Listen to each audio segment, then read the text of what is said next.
करंजिया और जसीपुर अबकारीर बड़ चढ़ाऊ निशा व्यवसायी उपरे चढ़ाऊ करा जाइछि। मयूरभंज रे अवैध मद व्यवसाय उपरे अबकारी विभागर बड़ चढ़ाऊ। करंजिया और जसीपुर टीम चढ़ाऊ जबत है बहु परिमाणर महुली मद गिरफेले 2 जण। गुप्त सूचना आधार में जसीपुर ब्लॉक लंगलशिला और महुलडिहा अंचल में नदी नाल कूल चलुवा अवैध मद तैयारी केन्द्र उपरे अतर्कित चढ़ाऊ।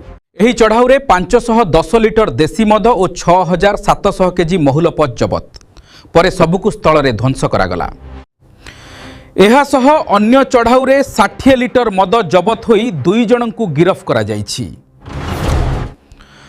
ଘଟଣାରେ 3ଟି ମାମଲା ରୁଜୁ କରି ଅଭିଯୁକ୍ତମାନଙ୍କୁ କୋର୍ଟ ଚାଲାଣ କରାଯାଇଛି। ଏହି କଡ଼ା କାର୍ଯ୍ୟାନୁଷ୍ଠାନ ପରେ अंचल रे अवैध मद व्यवसायी मानक मध्यरे भयर परिवेश एवं आगामी दिन में एभली अभियान जारी रहिबो बोली अबकारी विभाग सूचना देइछि।